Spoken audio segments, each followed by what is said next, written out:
Good, you did this one correctly. That's good. Actually, I'm not sure that one. This one's good. That's exactly how you do it. Well, I was wondering, is the magnetic dipole the same as the current? Yeah, so a magnetic dipole is the dual. We're gonna learn about that either today or next. The one way to look at it. I just did it as a current source. Let me see. Magnetic dipole. It's an infinitesimal. Yeah, so it's a loop of current, yeah. I think that's it. So, okay, yeah, it's a loop of current. Or you could have used vector potential F. I think that was the point. Oh, so with a it's like vertical. analogous to the A. Yeah, F with the vertical dipole. I mean, You got time still, take it back. It's not due till tonight.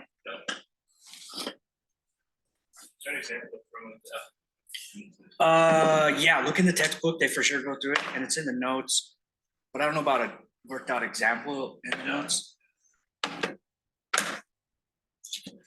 But it's exactly analogous. All the formulas are nearly identical. There's just epsilon to mu and all of that.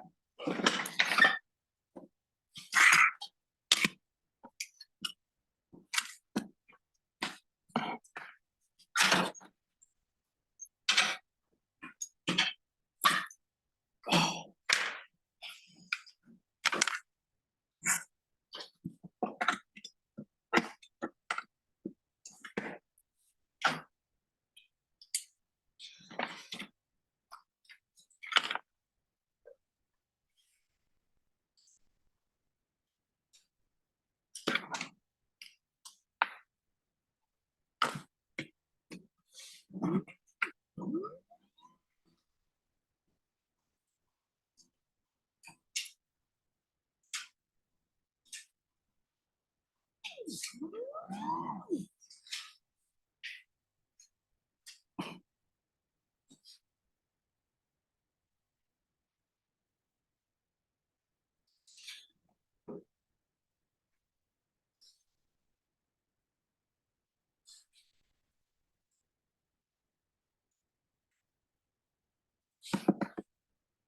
All right.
All righty.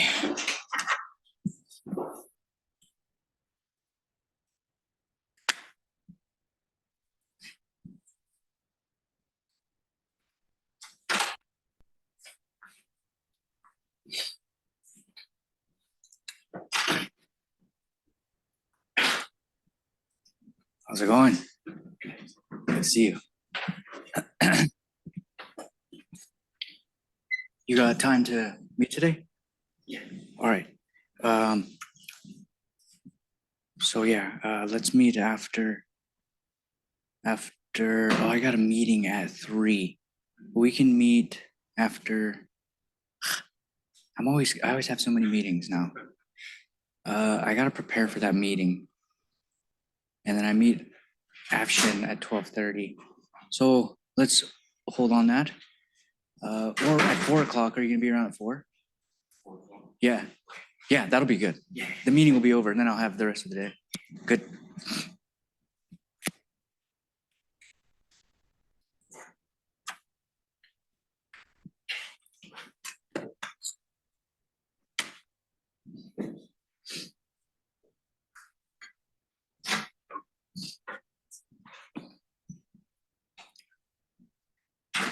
How are you doing?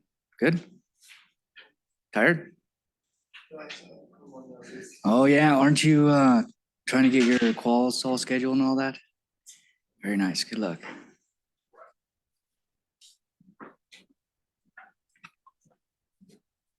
You ready for your quals or what? Very nice.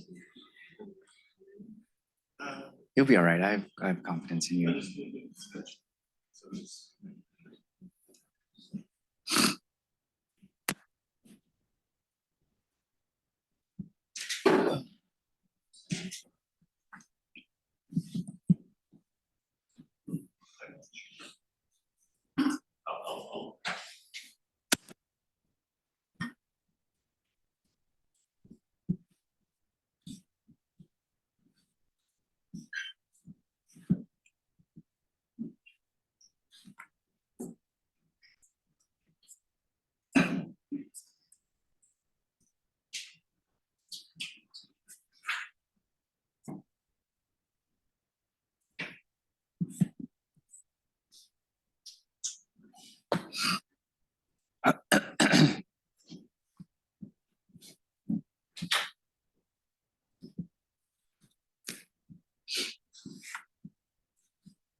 Okay, let's go ahead and get started.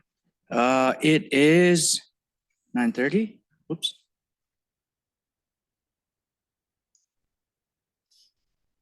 All right, so there are two things coming up. You have a homework that's due tonight, right, at 11:59 p.m. So extended the deadline so that you can come to office hours if you have any questions. Come by there and utilize that time today in order to get your questions answered so that you can get your homework in by tonight. Because the next homework, which is homework 6, is going to be distributed on Thursday. And I may, okay, so yeah, it'll be distributed on Thursday, all right? And the project. So I told there's an extra credit project. The extra credit project is for people who want to get a couple of extra points. Remember, the course is graded straight points. So you know where you stand. That's why I do that. So you know where you stand everywhere along during the course. So you don't have to wonder what's going to happen to your grade at the end of the course. Is it going to get skewed or whatever, right? So if you earn the points out of the total, you know exactly what your score is. If you need to get some extra points because of this, right? If you need some extra points, there's a project that's going to be available to you that will allow you to gain maybe a homework's worth of points. It'll tell you on the top of the project exactly how much it's worth, all right? But it should help you out. It'll give you some extra points, get you into another letter grade standing. And it'll be a paper you have to read, recreate some simulations, and write up a little report about it. All right, so it won't be easy. It'll be hard points to earn, but it'll be useful, and it'll take you probably a couple of days. So that you'll have to turn in on the maybe the day of the final. So you'll still have some time, right? You can do it over Thanksgiving break if you want. All right, good. All right, so any questions on where we're at with the course? We got only, 7 lectures left, I think. Yeah, 7 lectures. So after today, there'll be 6 more. And we're right on time. We're right on track to cover everything we were going to cover this semester. And next semester, we cover the remaining part of the book. By then, you'll be an expert in advanced engineering electromagnetics, as the title of the book is, right? And I've added some extra topics. So yeah, and then Professor Kamal Sarabandi's book, which is very similar, has some extra topics. I think that some of the stuff that I covered beyond Professor Balanis's book, you can find in Professor Sarabandi's book. All right? Good. All right, good. So hopefully you guys feel good about yourselves after you accomplish this course and the next. All right, so let's get into it. Lecture 7, Electromagnetic Theorems and Principles. So here we're going to learn how to utilize some theorems and principles in order to give us power, to empower us to solve problems in a clever way, right? There's probably a brute force way. The most brute force is numerical, right? I just throw a numerical solver at the problem. I draw up some geometry and I force the computer to solve the problem for me. And sometimes that's all we can do, right? If the problem's too complex for an analytic solution, then we resort to numerical solutions. Then there's a way where you can solve problems sort of brute force in the sense analytically where, okay, I describe the fields, I apply boundary conditions and so forth, right? And then there's some clever approaches you can take where if somehow it comes to you that, oh, this theorem is applicable, then it'll make the problem much simpler. So two things, I guess. The one thing I told you to try to remember in this course, throughout the course, is to remember the boundary conditions, right? You need to know the boundary conditions because solving the problems in electromagnetics is always, it always boils down to applying boundary conditions, right? Because that's how we, by the theorem of uniqueness, right? The uniqueness theorem, that's how we obtain a final solution, right? So you solve the wave equation once, and you solve the inhomogeneous wave equation once to learn the convolution integral, and then you use the convolution integral to find radiated fields and so forth.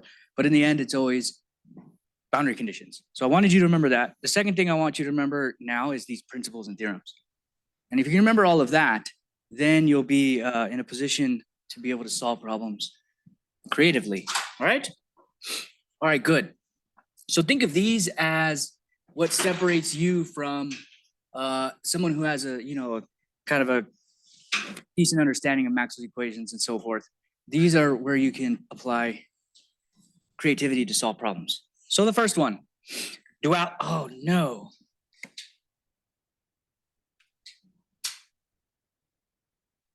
Oh, goodness. Okay, give me a second. Sorry, something's wrong with my lecture notes. Let me just pull them from Dropbox.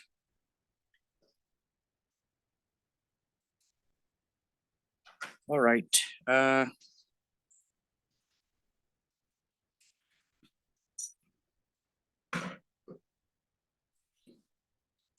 Let me see if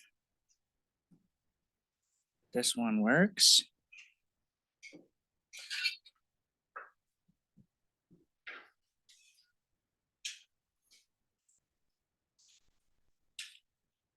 Oh my goodness.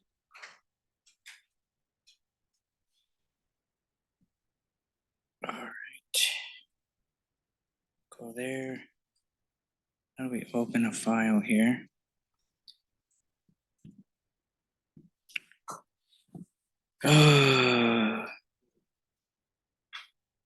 Okay, let me see how do you open a file here? Oh, here we go. Okay.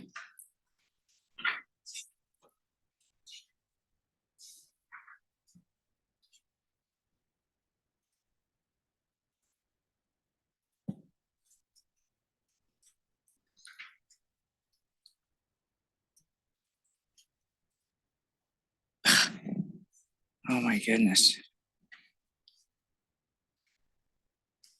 All right, one last thing we can do here. Man, that bums me out. Let's see. Sorry guys, 1 second. Let me just see if the actual original is corrupted.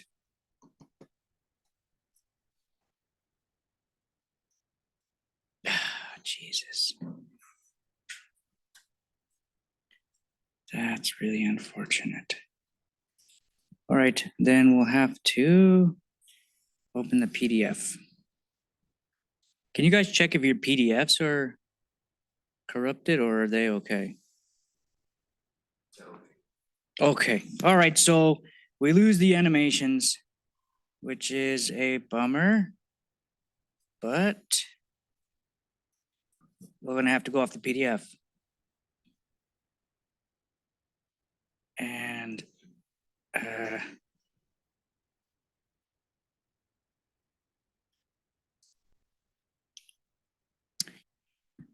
oh gosh, okay. Now, how do I get to that? Here.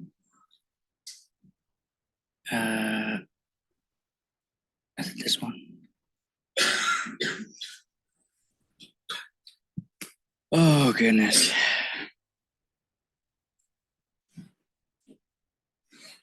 Okay. All right. Here we go. So no animations today, guys. So let's start. How do I make this full screen here? Yes.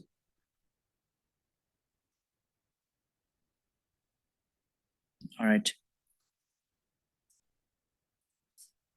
Okay, so here we go. All right, so we'll start off with the concept of duality. So duality, how do we utilize duality to solve problems? We have, if you look at the symmetry in Maxwell's equations, let's look at Maxwell's equations for a second. In Maxwell's equations, we have the curl of E equal to minus j omega mu h minus m being the fictitious magnetic current useful for solving problems. We can model time varying electric flux in the aperture as an equivalent magnetic current, as we'll see in this lecture. So it does have some usefulness and utility in solving Maxwell's equations, even though it might not have a physical origin. And then curl of H, j omega epsilon E plus J, right? So how can we go from Faraday's law to Ampère's law? What substitutions do we need to make, right? So let's see. So this is called the duality table here. If we go from problems which involve electric sources, J not equal to 0, but magnetic sources are equal to 0. And in this column, we have problems that involve electric sources equal to 0, but we do have magnetic sources, right? So if we look at this Maxwell's equations, if I change E to H, so let me write it down. Maybe I can write on this. Let me see. Oh yeah, okay. So let's start with this equation and let's try to convert it into Ampère's law. So let's convert E to H. So curl of, well, you know what's probably easier? Eraser. So instead of doing that, let's just write what we would do. So E, let's say E, what is that? E goes to H, right? E goes to H, and mu goes to epsilon. So mu goes to epsilon, and H has to go to negative E, right? Because of this minus sign here. And then M would have to go to minus J.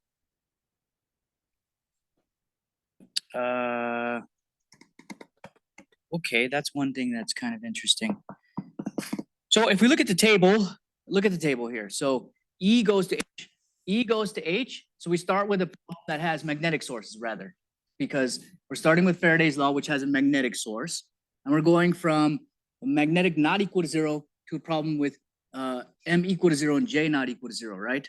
So H or E goes to H. I should have done it the other way where E goes to negative H, right? Here we have H going to negative E. So H going to negative E, and then we have E going to H, and then we have mu going to epsilon, and then we have M, well, this one's kind of surprising, J going directly to M. I would have thought that there would have been a minus sign there.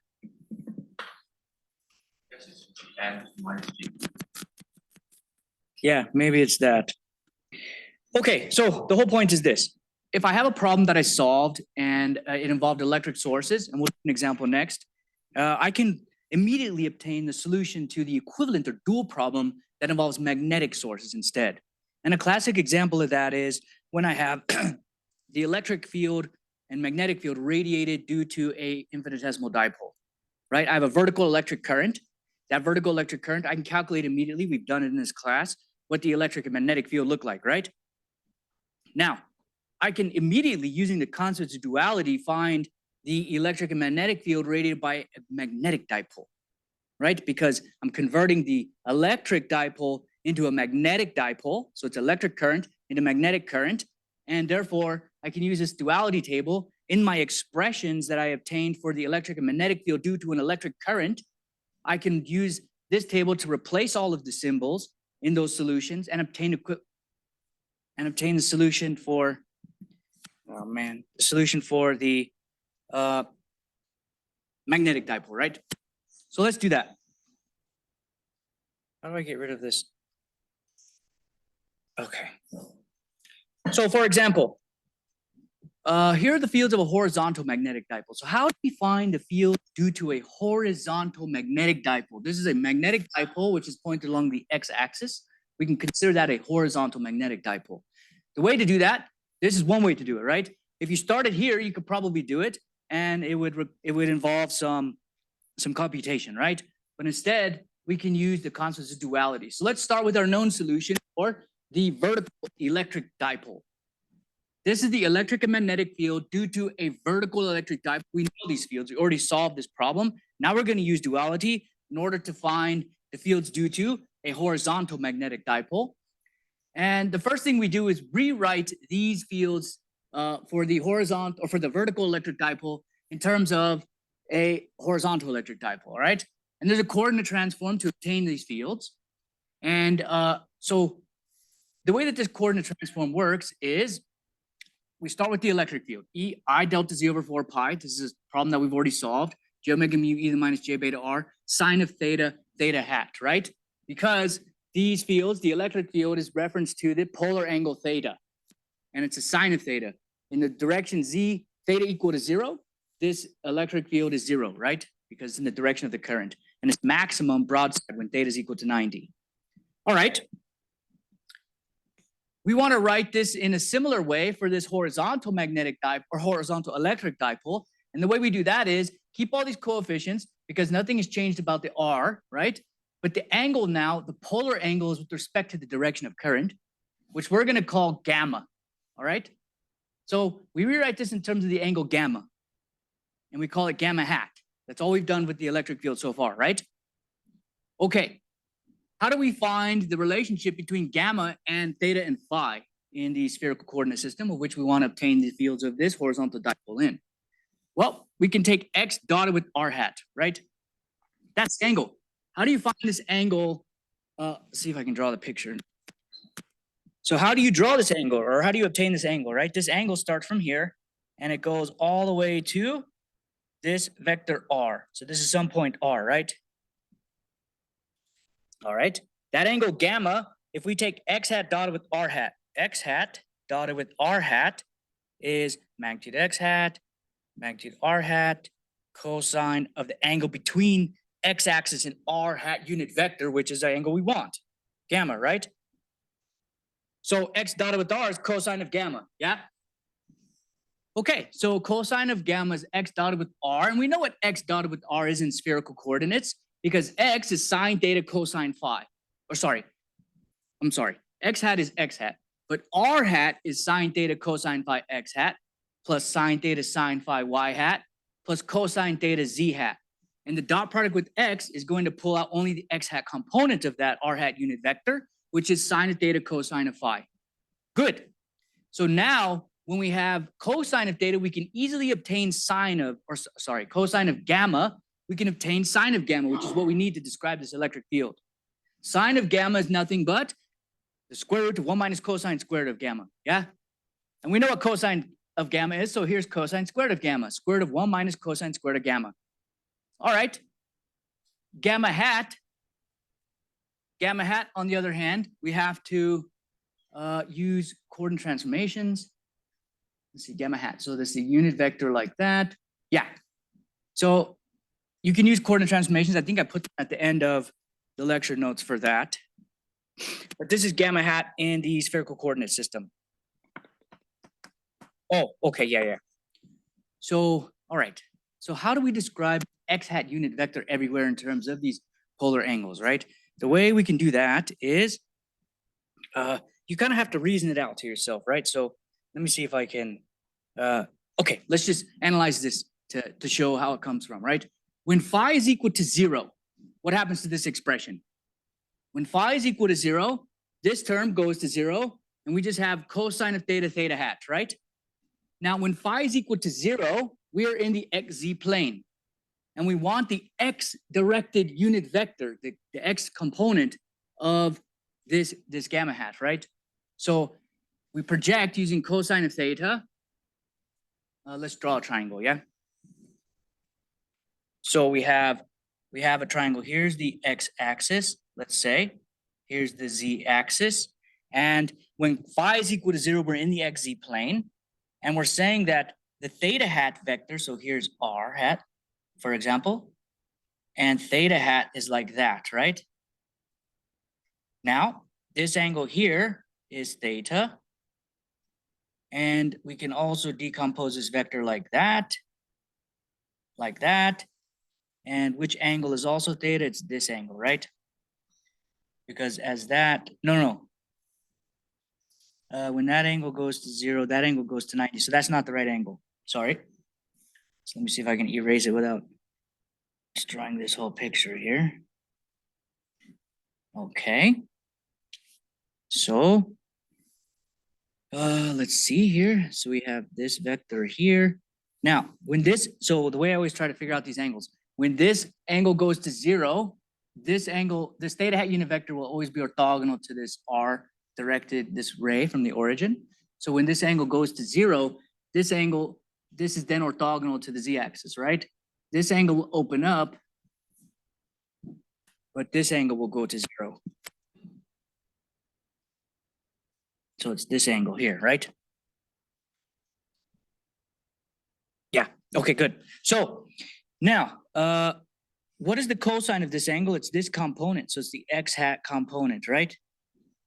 You take the cosine of that, it's the cosine is adjacent over hypotenuse.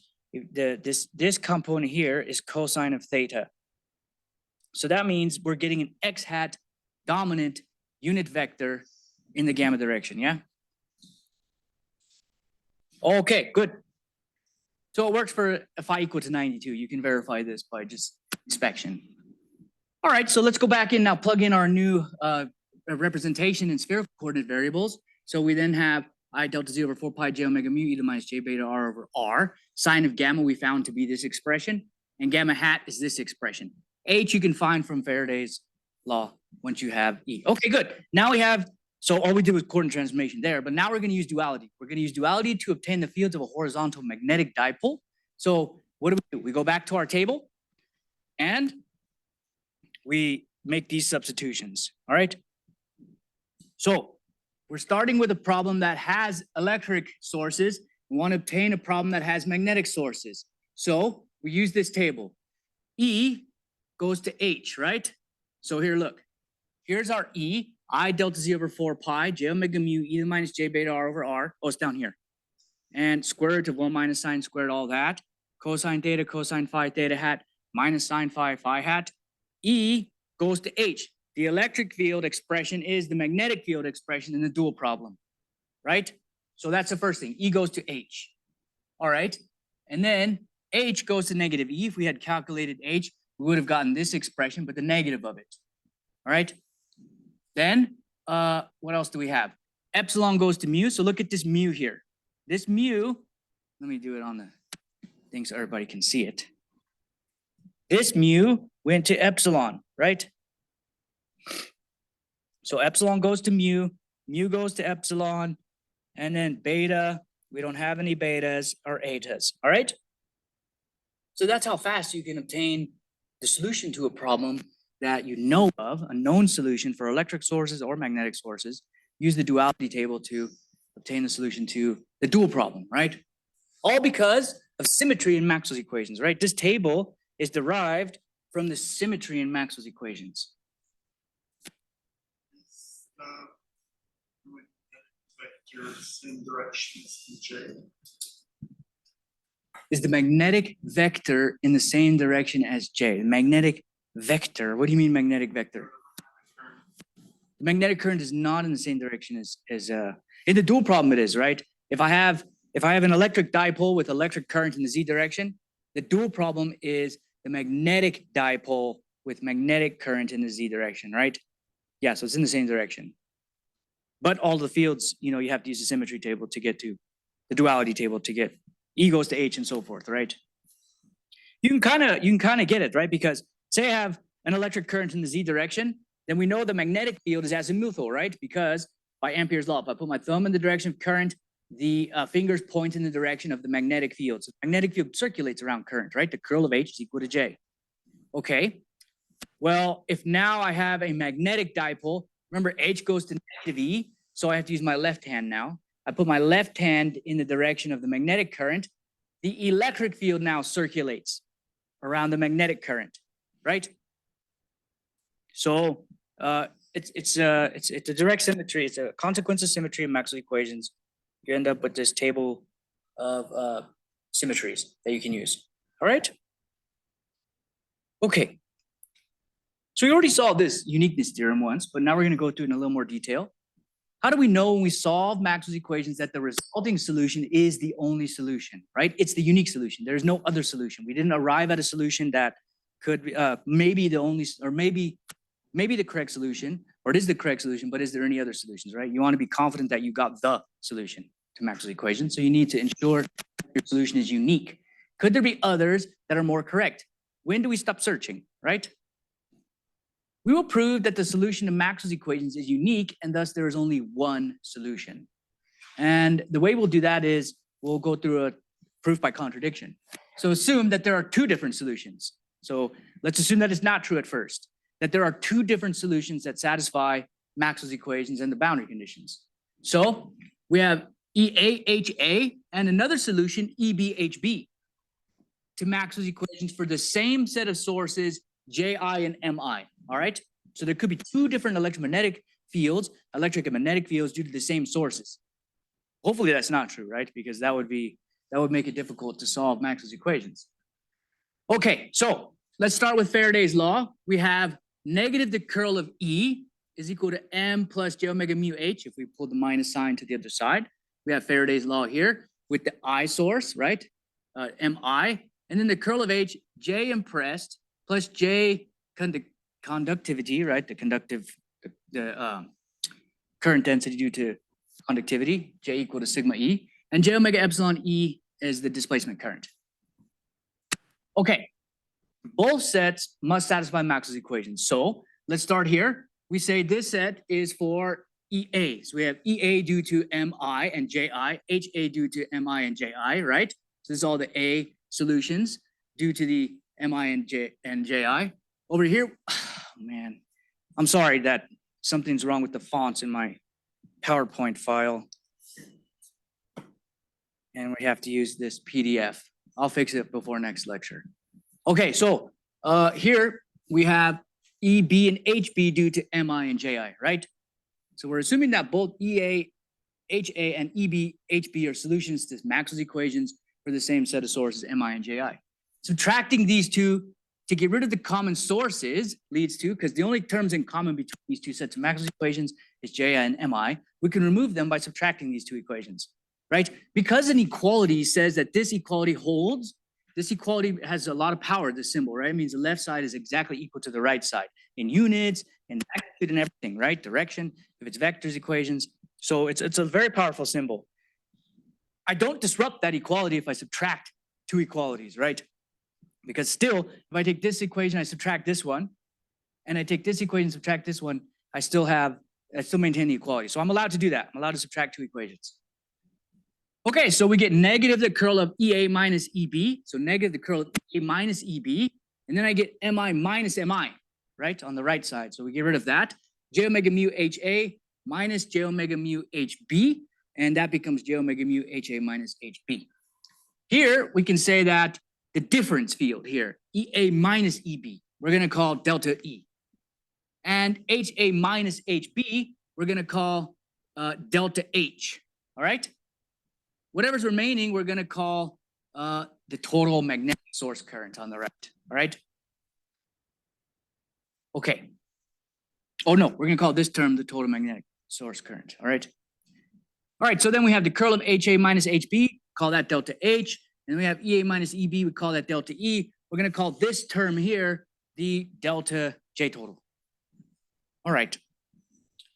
The difference fields. So, okay, yeah, what does that mean? Why do we make that equality into these currents? Because now we have the curl of E equals to minus J omega mu H, delta H. But let's say that these difference fields, delta E and delta H, are the difference fields.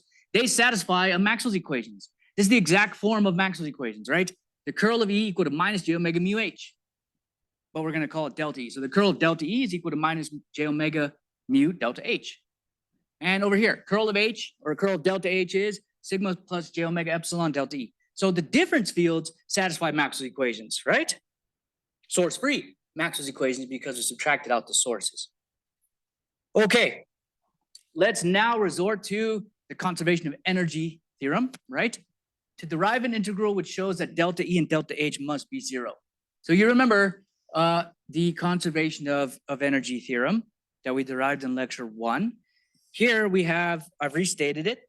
So the flux integral over the closed surface of the pointing vector is equal to negative of the energy within the power that's decaying within the region, right? Remember divergence. If we have net flux exiting some region, we have net flux exiting some volume, then that must mean that whatever is giving rise to that flux inside of that volume is decreasing, right? Because there's flow out of the volume. Okay, so here, this is the theorem. E dotted with J, H dotted, H conjugate dotted with M, integrated over the volume. So if you rewrite this in this way, it might be easier to understand.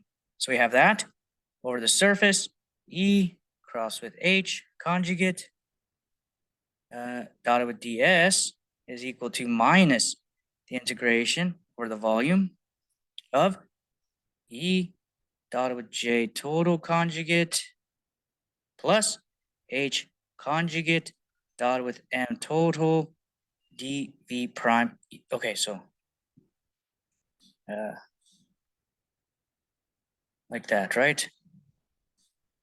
Okay, so what does it say? It says if there is power flowing out of a region, out of a surface bounding some volume V, then there must be some kind of decay of power inside, right? Decay of energy.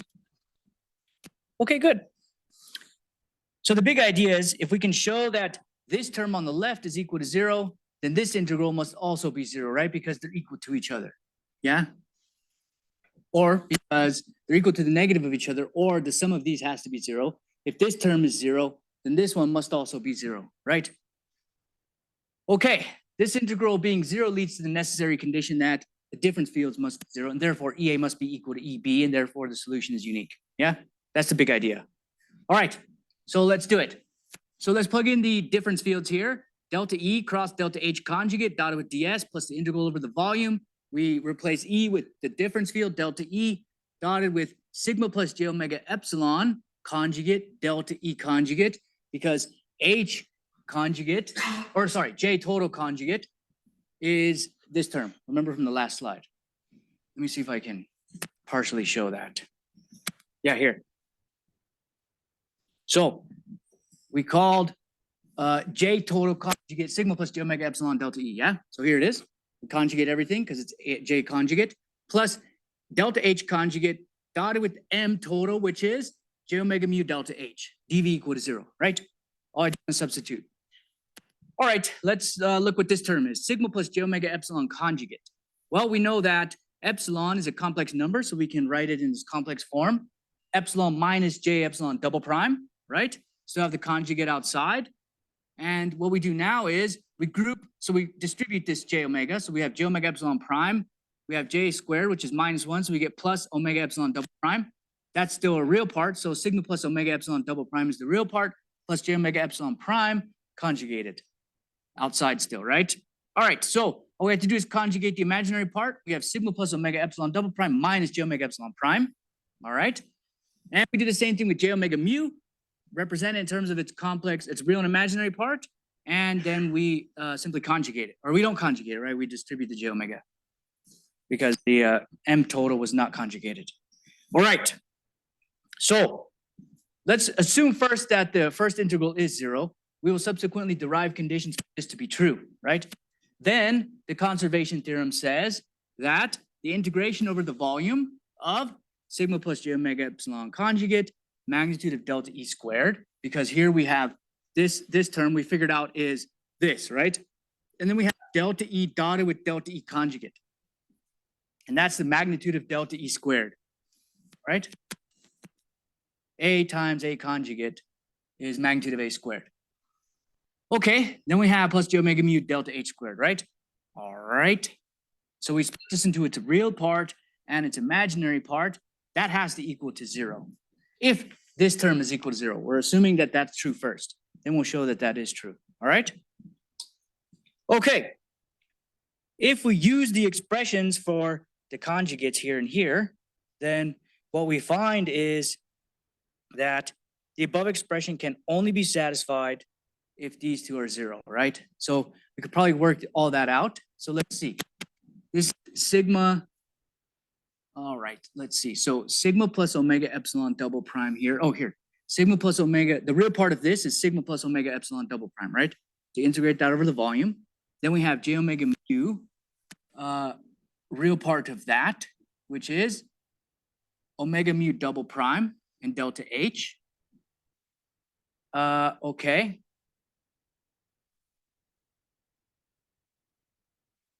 So this sentence doesn't make sense, right? So I must have typed this incorrectly. It says, since sigma plus omega epsilon double prime and omega mu double prime. Okay, and then the imaginary part of that is equal to 0. We could probably work this out. So let's do that, yeah? So let's take the real part of this expression. The real part of sigma plus j omega epsilon double, or j omega epsilon conjugate is this part. So we have the integration over the volume of real part of this, which is sigma plus omega epsilon double prime, magnitude of delta E squared, plus the real part of j omega mu is omega mu double prime, magnitude of delta H squared, right? dv prime, plus the imaginary part now. So let's do that. Over the volume, the imaginary part of this is minus j omega epsilon prime, magnitude of delta E squared, and then plus j omega mu, the imaginary part of that is mu prime, magnitude of delta H squared dv prime. Okay. Let's see, sigma omega epsilon. So the J comes out. Oh, whoops. All right, let's see, real part plus the imaginary part equal to 0. So because these are different, I think.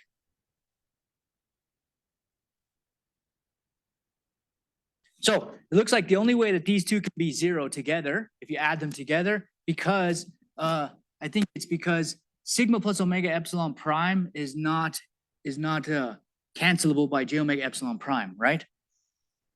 Because these are different numbers. So in that sense, delta E has to be 0 for those terms, and omega mu double prime and mu prime are not compatible either. So in order for this to equal to 0 together, each of these delta H plus delta E and delta H have to be 0, right? Delta E, magnitude of delta E squared and magnitude of delta H squared have to be 0, or delta E and delta H have to be 0. Okay. So the only thing left to do now is to prove that that the first term was 0, right? So we've already proved that the only way that this term, the only way that the second term, the only way that this term, if this term is 0, then the only way that this equality could satisfy the conservation of energy theorem is if this second term is equal to 0. And we showed that the second term is equal to 0 only when delta E is equal to delta H is equal to 0. All right. So now we just have to show that the first term is equal to 0. So let's do that. So using the vector identity, A dotted with B cross C is equal to B dotted with C cross A is equal to C dotted with A cross B. So we use this identity here to rewrite E cross H conjugate dotted with DS in the following form. And we use delta E's, right? So delta E cross delta H conjugate dotted with NDA, right? Because it's a surface flux integral. And we're looking at the surface out of this, the flux integral out of this surface S. Oh my goodness. Let me just clean this up. So I haven't used the PDF thing. I normally use the PowerPoint, so it's learning curve with that. All right. So delta E cross delta H conjugate. Let's replace it with, so dotted with N. So we're going to use this form. This is C. So this, first off, we have A cross with B conjugate is dotted with C. Or this one here, right? Could be this one or this one, because you can always move the dot product to the other side. So now we're going to say C crossed with A. So it's this one. So we start with this. C is N. A crossed with B then we get, that means this is C, so we get C crossed with A dotted with B. Does everybody see that? Let me write that down. So we have, this is going to be C, whoops. This is going to be C, and this is going to be A, and this is going to be B. A crossed with B dotted with C, right? So that's this one. And now we're going to use this equality, which says B is delta H, right? So here's B dotted with C crossed with A. Okay, so we use that equality, right? All right. And then that's also equal to delta H crossed with N dotted with delta E dA equal to 0 by this one, right? Because now we have delta H, which is B, crossed with C, crossed with N hat, dotted with A, which was delta E. So we've used both of those. The above holds for dissipative media. Lossless media may be treated as a special case of dissipative media as the losses diminish when, okay, so here is the conditions for uniqueness. We have to satisfy these conditions in order to satisfy that this term equals to 0, which then allows us to say that, oh, I keep doing that. Which then allows us to say that this term is equal to 0. This term is equal to 0.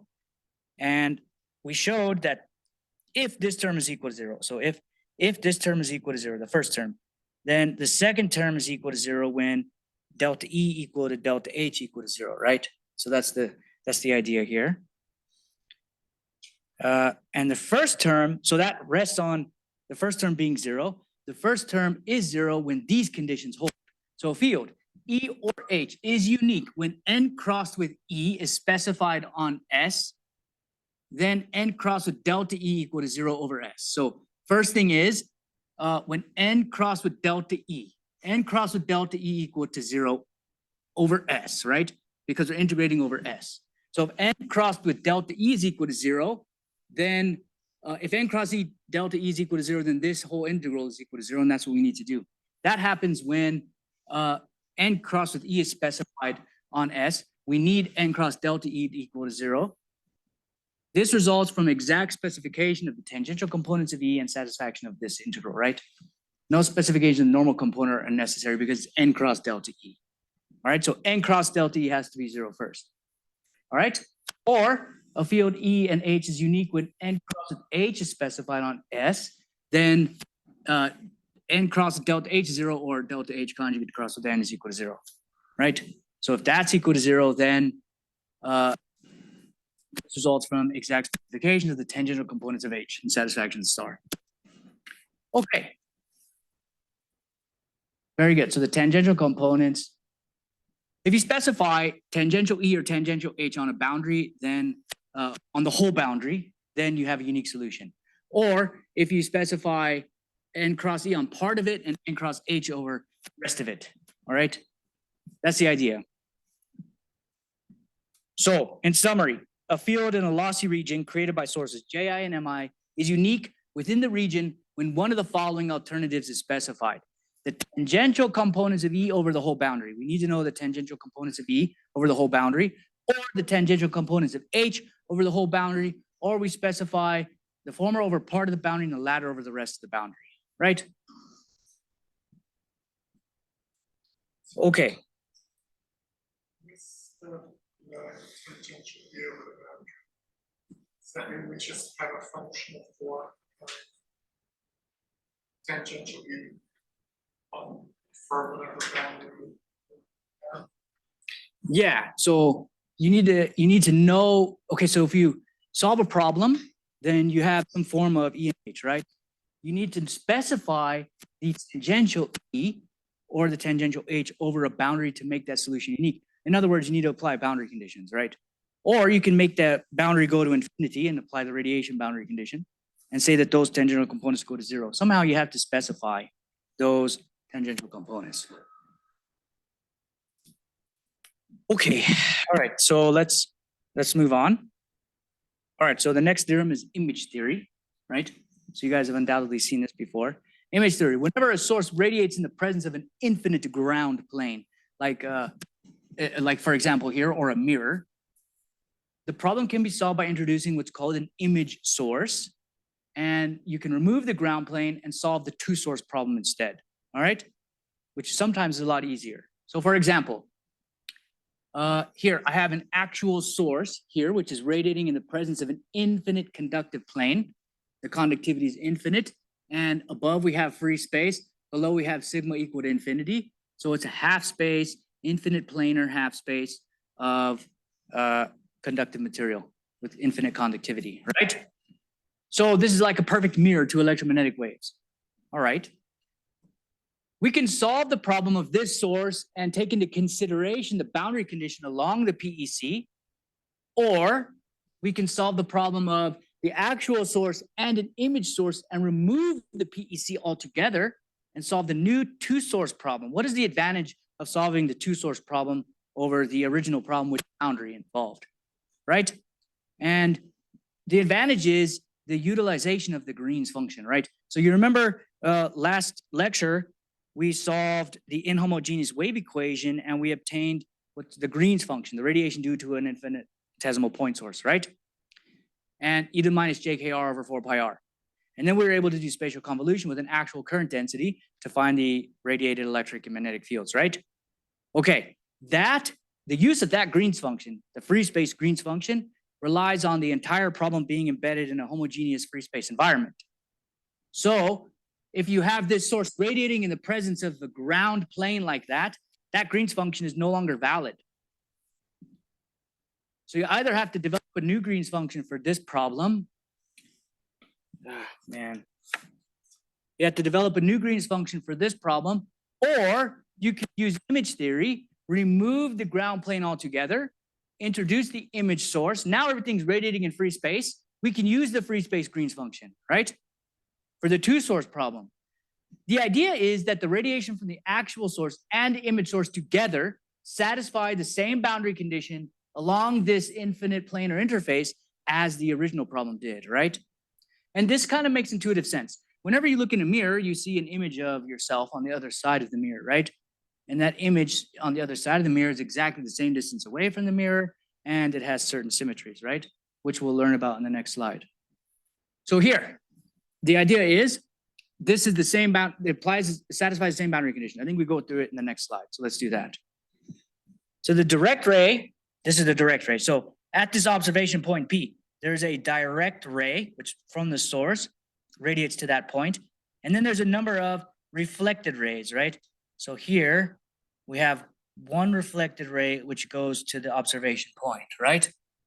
That reflected ray can also be obtained from removing the ground plane. So there's now no reflection. And instead, we just have this secondary source radiating up to this point. All right.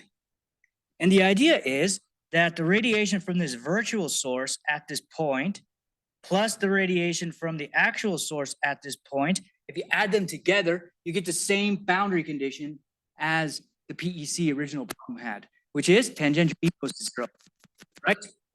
So from this actual source, tangential E has to be 0 here. That's how you find the reflected field. We can remove the ground plane, have the actual source and the image source, add the radiation together here at this point in space where the boundary was, and you should get 0 electric field. So what do we know about the green field with respect to the red?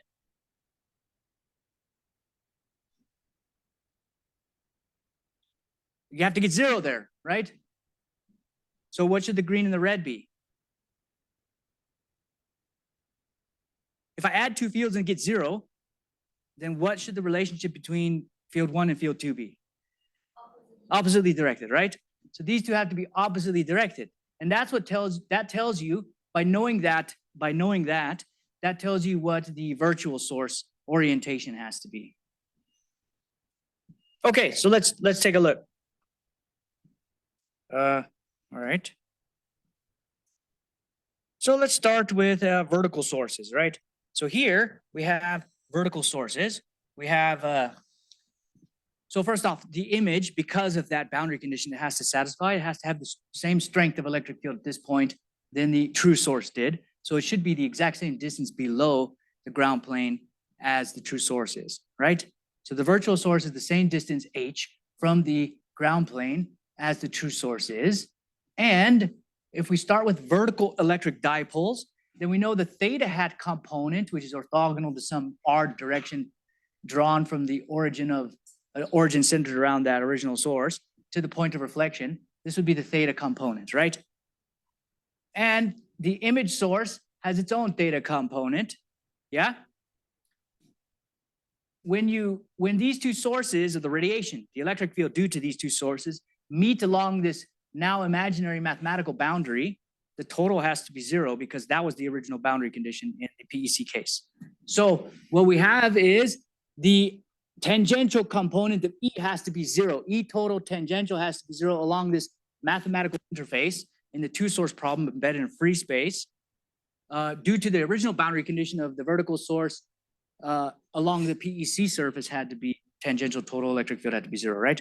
All right, so look here. The tangential component of the image source points to the right, and the tangential component of the true source points to the left. They're the same distance away from the ground plane or where the ground plane was. So therefore, these two rays are the same length, and these two sources have the same strength and same orientation in this case. When you add these two together at that point, you get 0. You can do that everywhere along that mathematical surface. So you emulate the PEC boundary condition with this virtual source in addition to the original source. These two along that boundary only give you the, it satisfies the same boundary condition, right? You get the same effect. Okay, fine. Jeez. Okay, so, but now there's the one more problem, right? No, in the original problem, the electric field in the back below the ground plane was 0. And in the front above was the source plus its reflection, which is also the exact same thing as the source plus the image radiating in all of the upper half space. So when you use image theory, it's only valid in the upper half space. You will get a solution for the lower half space. The fields will not be non-zero, but you have to ignore them. All right? Okay, so let's look at, for the case of currents in and out of the board now. So the original source goes into the board. So in this case, when we had vertical sources, right, with respect to the direction of the ground plane, so they were normal to the ground plane, they were in the same direction. The image source was in the same exact direction as the true source in order to get the right boundary condition. Here now we're going to look at currents that are in and out of the board. All right, so still it's exactly below the ground plane at distance h as it was above, but now we have to change the orientation of the image. Why is that? Because the electric field from this radiated from this source current will be in the same direction, for example, as that source current. It'll be phi directed, for example, right? And in order for this one to cancel with the image source, they have to be oppositely directed now, right? Because you need to get 0 total tangential field.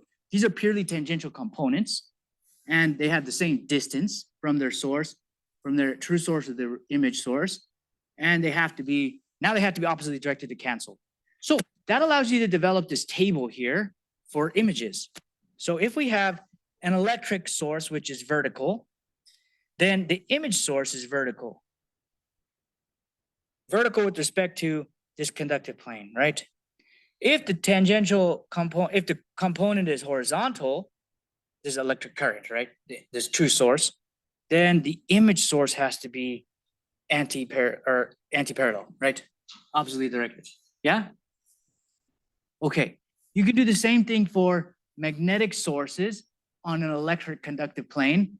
In that case, it's the opposite. You can use duality that we learned in the beginning of this lecture to derive these conditions, right? But for magnetic sources, if it's a vertical magnetic source, then the image source is vertical but oppositely directed. And if it is a horizontal magnetic source, the image is also in the same direction. Okay, now, if it's a magnetic conductor, PMC, perfect magnetic conductor, then everything's opposite. So then the horizontal electric current is oppositely directed, and the tangential or the horizontal one is the same. And the vertical magnetic sources are in the same direction, but the horizontal magnetic sources are oppositely directed. All right, so you can use this table to solve problems. You'll get a problem like that in your homework. Okay, any questions? Ah, man. Okay. So here's a problem we can solve. Here's an example. A vertical electric dipole over an infinite ground plane. So we have a vertical electric dipole here. The far zone fields or the far fields of the actual source, which is an infinitesimal dipole we solved in the last lecture, of length L, constant current I naught, and observation point P1 is E theta of the direct is J omega or J eta beta I naught L e to the minus J beta R over 4 pi R sine of theta. All right, and we're saying sine of theta 1, where theta 1, okay, so this picture is kind of fuzzy, but theta 1 is the angle due to the first source. All right, theta 1 due to the direct ray. Okay, the reflected component, so here's the direct ray, right? This is the direct ray. This is the formula for the direct ray. Here we get E theta direct. The reflected component can be accounted for by introducing the virtual source. So the virtual source is below the ground plane because it's vertical, it's in the same direction below the ground plane. And we have the reflected component now can be given by the following. J into reflection coefficient for vertical electric dipoles, eta, beta I naught, L e to minus J beta R2. Now the path length is R2 over 4 pi R2 sine of theta 2, it's some different angle. It's not theta 1, it's theta 2. And it's J eta. Okay, so why, let me ask you, why is the reflection coefficient? What is the reflection coefficient in this case? 1 plus 1, why? For what reason? Yes.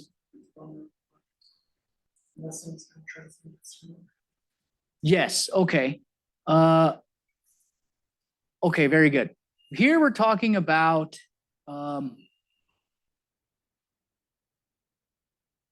yeah, so the reflection component, the reflection coefficient, because we're talking about the vertical component here, right? Yeah, so the reflection coefficient is plus 1 here. So we get the same thing, right? J eta beta I naught L e to the minus J beta R1 instead of R2. The path lengths are different, and 4 pi R1 instead of R2. Sine of theta 1, sine of theta 2 because the angles are different. Okay, the total field above the conductor in the original problem is equal to the sum of the incident and the reflected fields. Since the observations are made in the far field, we can use our far field approximation here. So these are now parallel rays going off to the far field.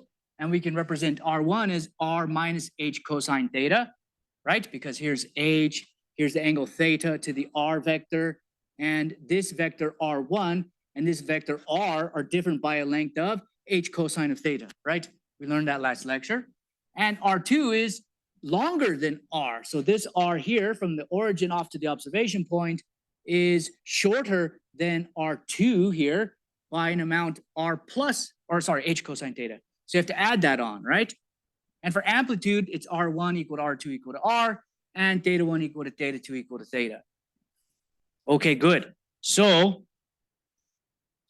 if we plug all that in, then we can add those two terms together, and we get E theta R. Okay, so no, because this is radiating in free space, we do not need this reflection coefficient. That's what it is, right? It's a source which is vertical in the same direction as this one. So the reflection coefficient is normally it would be -1 for tangential components, but we don't need it because there's no ground plane now, right? That's what that means. All right, so we can add these together now. At the observation points, E theta direct plus E theta reflected, which comes from the image source, which is J eta beta. We have this term. We add the R minus H cosine theta. Here we have the R plus H cosine theta for the image source. We make the thetas the same and the R's for the amplitude the same. Okay, so we can factor out these terms in front of each of these two term summation, and we can construct a cosine out of it. 2 times cosine of beta h cosine theta. All right, so noting that in the original problem, the solution is valid only in the upper half space, we throw out the solution in the lower half space, and we can write E theta total here is j eta beta I naught L, e to the minus j beta r over 4 pi r, sine theta 2 cosine beta h cosine theta for z greater than 0 and 0 below the ground plane. And this is the pattern you get. So if you have a source radiating in the presence of a ground plane at a distance h above the ground plane, so here, this pattern, what they're showing here is, this is two different problems. On this side of it, so on this side of the vertical axis, the solution is for h equal to 5 lambda, a vertical electric dipole 5 lambda above a ground plane. And for this pattern, which is on the left half of this plot, it's for h equal to 2 lambda. So what do we notice? The further away the dipole is from the ground plane, the more lobing you get, the more lobe structure, right? Okay, the closer it is, the fewer number of lobes, and these lobes are all much wider, of course, right? Okay, so you get this interference, right? So you have this source above a ground plane, you get this interference between the source radiation and its reflection, right? At different angles of observation, theta, you go in and out of constructive and destructive interference, or maxima and nulls, right? Okay, very nice. And you get the exact same solution when you remove the ground plane. You have two sources which are interfering together, right? Their radiation is either adding up in phase or out of phase, depending on the observation angle theta that you're observing. All right? Okay, good. So we can solve the same problem now for a horizontal electric dipole. So we now have this problem. Actual source is horizontal to the right. We know that the image source has to be horizontal and to the left. So the virtual source is horizontal and to the left. And we can write the electric field due to the horizontal dipole now as j eta, same coefficients here. Now we're calling the angle gamma, or sorry, psi, right? And psi is the angle from the, so the psi would be this angle, right? Psi is the angle from, psi is this angle. Psi is this angle. So if you measure that, this is psi. All right? Okay. The reflected component can be accounted for by introducing the virtual source. So it's a horizontal reflection coefficient, which is now -1, right? So this becomes minus of that. And of course, we could either use this horizontal reflection coefficient for tangential components and see the minus sign, or we know that the virtual source is in the opposite direction. So we should negate the field radiated by the true source. All right. So it's the same field, except there's different R2 and different angle psi. Well, the psi angle is the same, as a matter of fact. But it has a minus sign, right? So to find this angle psi, we do the same thing. Y hat dotted with R, right? So the sources are now in the Y direction. Here's the x-axis, the y-axis, the z-axis. These sources are in the Y direction. So y dotted with R is equal to the cosine of the angle between Y and R, which is going to be sine theta and sine phi. And then we can get, from cosine, we can get sine by the square root of 1 minus cosine squared. All right. So now we know what sine of psi is. We can plug that back into there. We use the same parallel ray approximation, R minus H cosine theta for R1, R plus H cosine theta for R2, and R1 equal to R2 equal to R for amplitude variations, right? Now we can just add these two things together. We get E, so it's a psi component now, right? Direct plus reflected. We write out the direct, we write out the reflected, we factor out the common terms. We can construct the 2j sine now of beta h cosine of theta.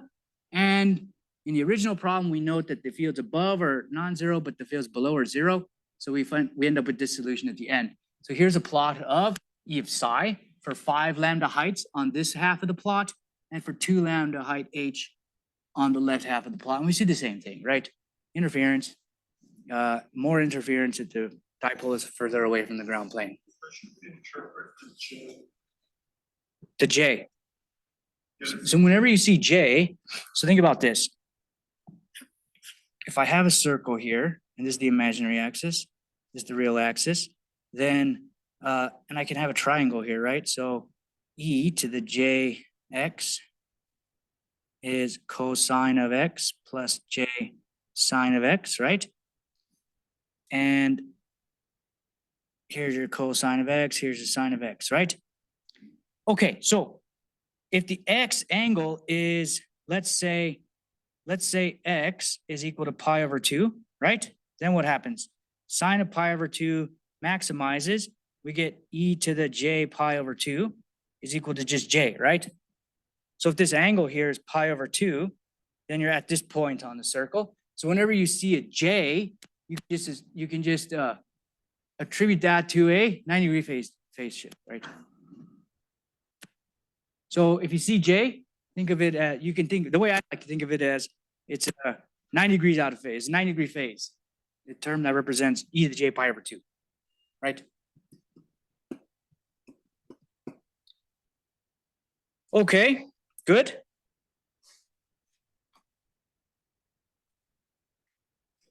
So, okay, here is the image theory summary. This is all you need to solve the problems, right? So you have an electric conductor here.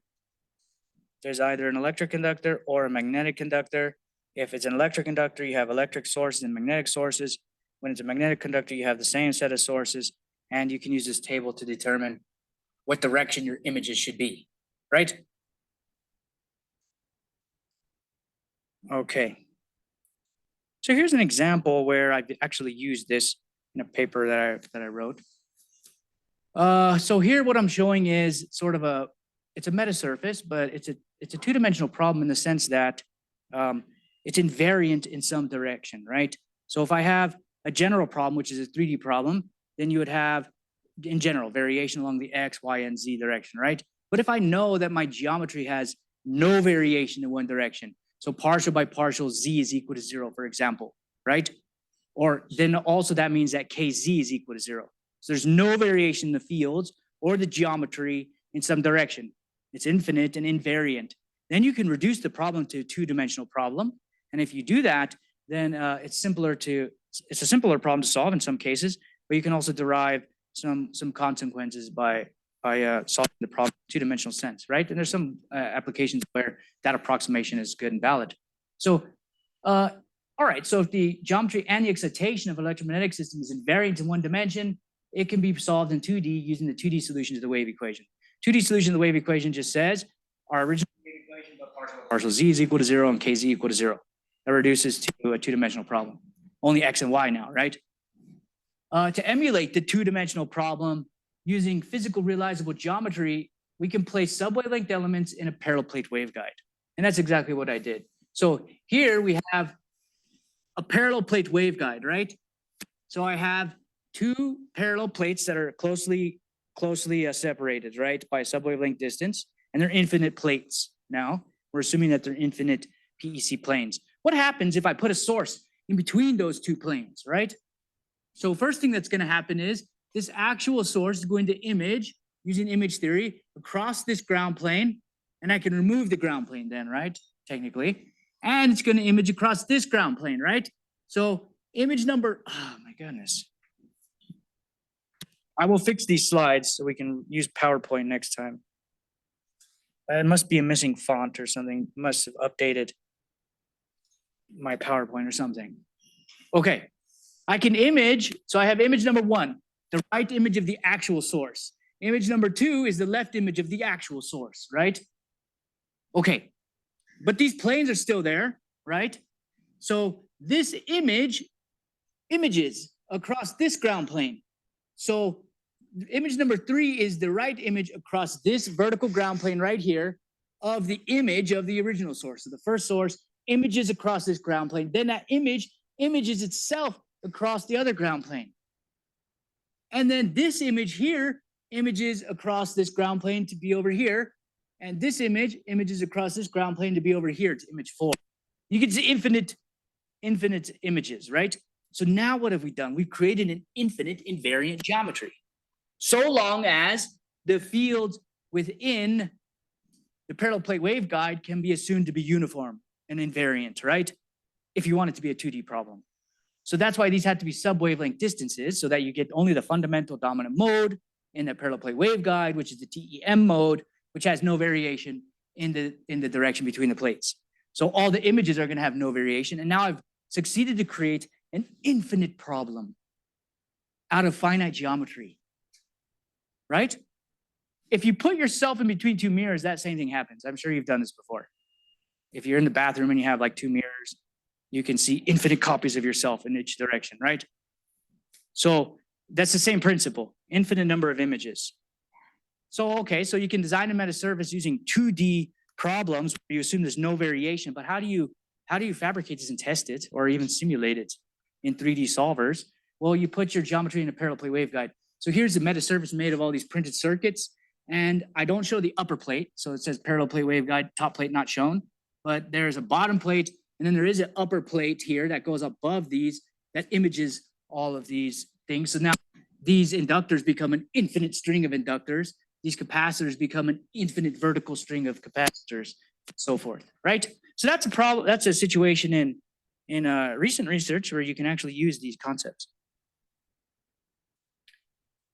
Okay. Here's another recent situation where I've used these boundary conditions. Okay, so you're getting kind of a preview of your homework here in this problem.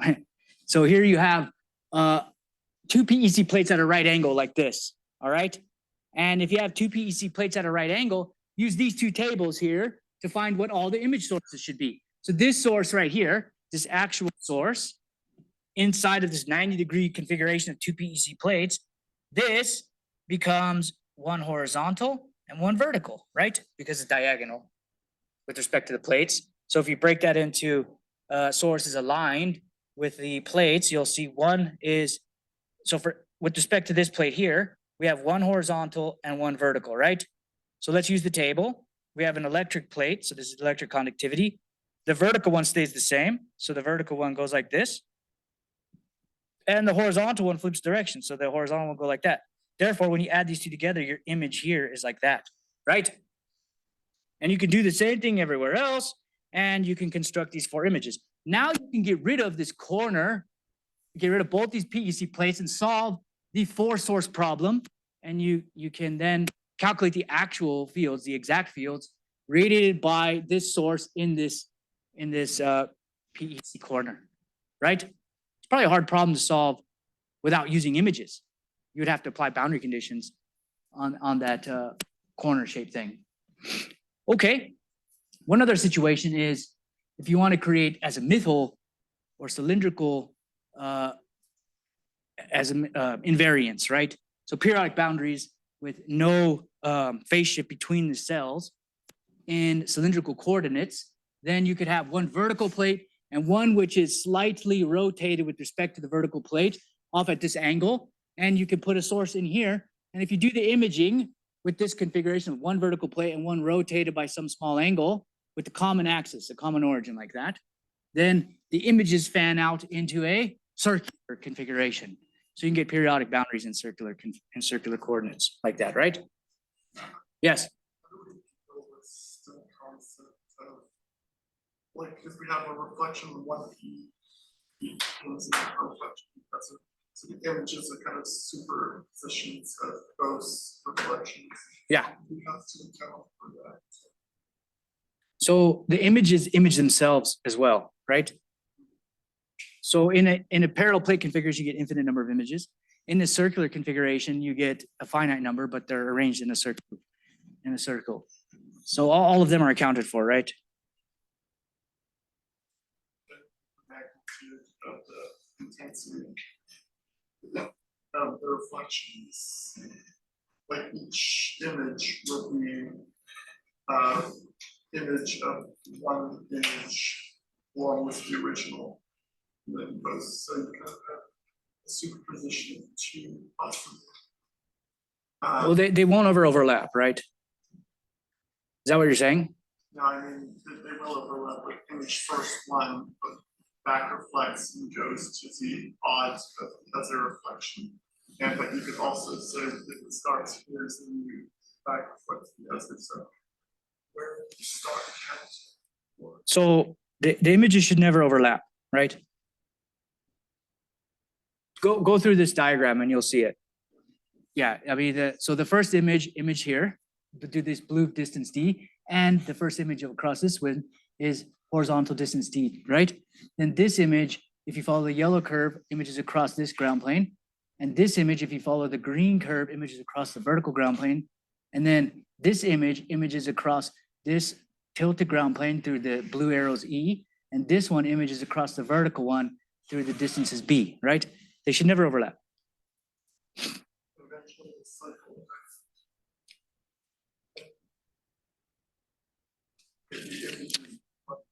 Yeah, it's a good point. Let me see. Might have some kind of, let me think about that. Because it's periodic in phi, will it have a periodic imaging system? I have to think about that. That's a good point. Okay, so let's end here. I'm sorry that something was wrong with my fonts on the PowerPoint, so we had to kind of struggle our way through this lecture using the PDF system, and it was unfamiliar to me. So, but we kind of made it through, right? So what we'll do next lecture is we'll backtrack a little. We'll go over a few of the things that we learned, some things that were that could use a little more explanation, and we'll continue from there. Don't forget about your homework number 6 coming out on Thursday. Your first homework is due tonight, or homework number 5 is due tonight. And there's office hours after this class, about 45 minutes. And the project will come out on Thursday as well. All right? All right, guys, good. See ya.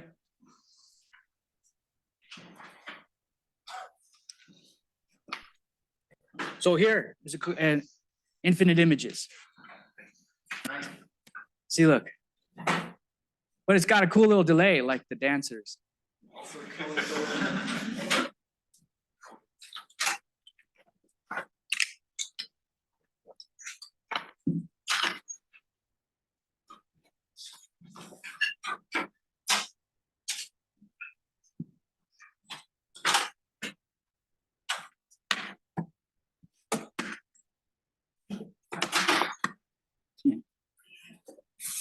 How's it going? Because I haven't been going. Okay. Yeah, go ahead. Just when do you think you get it done? I'm not sure. I've been trying to get it done and I haven't been very productive. All right. Yeah, don't worry. Get it to me when you can. And I won't take too much off. 10% at most. Okay. All right. Good. You've been doing really well in this class. I've just been completely messed up this weekend. All right. Very good. All right. See ya.